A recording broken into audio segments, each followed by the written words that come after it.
Joining us, Beverly Hallberg, president of District Media Group and Heritage Foundation fellow. Also, Aaron Delmore, senior political correspondent for Bustle.com. Thanks, both of you, for being here. Thank you. Aaron, there is the feeling that some in the media are just reflexively calling this a dumb idea because we haven't had a major military parade in this country in a couple of decades. What do you think?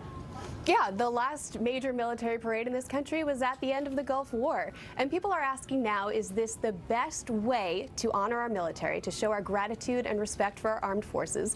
And is it the best use of the military's time and money?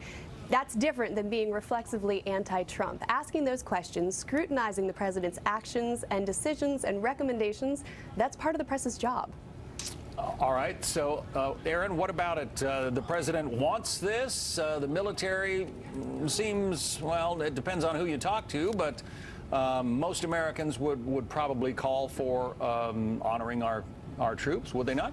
John, you're making a really good point. Fewer than 1% of Americans will ever serve on active duty in this country. So something we could do to close the gap, to make people feel responsible and invested for this mission, yeah, that could go a long way. But people in the military have already asked Congress for funding. They say that they didn't have enough money to meet their goals for military readiness. And they're some of the proponents, and frankly, they're also some of the main critics out here against this proposal. For a lot of Americans, seeing tanks rolling down Main Street conjures up images of the Cold War. They think about Russia, they think about Red Square. That's another perception issue that has to be taken into account.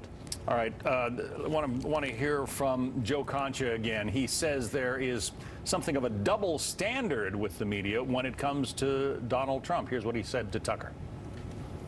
I always love to play a game in these situations. Take out the name Trump proposes military parade and put in a name like Biden. And let's say Joe Biden said, you know, it would be a great idea to honor the folks in our military on July 4th in Washington, D.C. Would you see even one sniff of a reaction? I don't think so. Beverly, what do you think? I completely agree. I think there is a double standard. To go off of that, if Joe Biden had made the suggestion, it would have likely been praised, or I would even say reported similarly when he does inappropriate things like swearing in public or rubbing women's shoulders during a swearing in. They look at that and say, oh, it's just Joe Biden being crazy Uncle Joe. But with President Trump, what you find is there is always an underpinning of thinking that there's malintent behind it. Even Aaron mentioned these images of some Soviet or North Korean style parade. He's talking about praising our military or lifting them up. I don't know if this is the right thing to do. I think we can talk about whether or not this is the best way to honor the military, but to always have this as an underpinning of malintent, that's where the double standard is. Well, he says, Beverly, the president does, that he was inspired by the French parade on Bastille Day down the Champs-Élysées.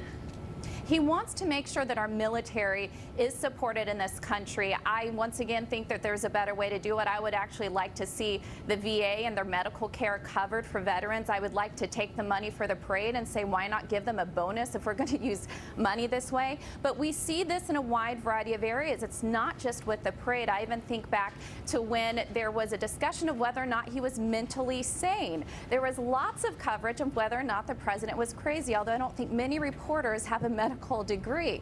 Yet even when the doctor came out and said not only is he mentally sane, he also is physically fit, yet there were very few stories talking about that in mainstream media. So I think you can dislike the president's style all you want. I struggle with his Twitter account at times, but we should be focusing on the substance and making sure there isn't a double standard. Yeah. What about that, Aaron? You know, the coverage of, the president's sanity. The questions about it got a lot more coverage than the rebuttal from that Pentagon physician.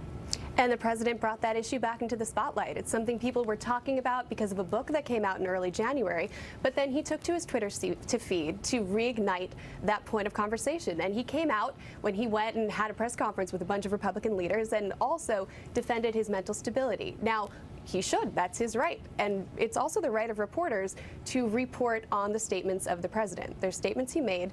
It is their job to follow him and to report on what he says.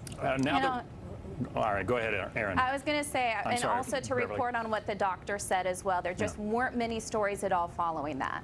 What are we looking forward to now that we have the government open again and we have a 2-year budget deal?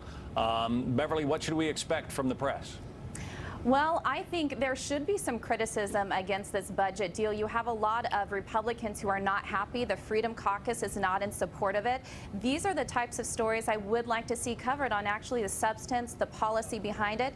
And I think there is going to be, from a conservative perspective, a lot to criticize against the president and whether or not he is spending far too much money. Yeah. I just would like to see less of a style, more of a substance argument against the president. It is going to be a fiscal debate coming up. That's for certain. Thanks very much for being here. Beverly, Hallberg, Aaron Delmore.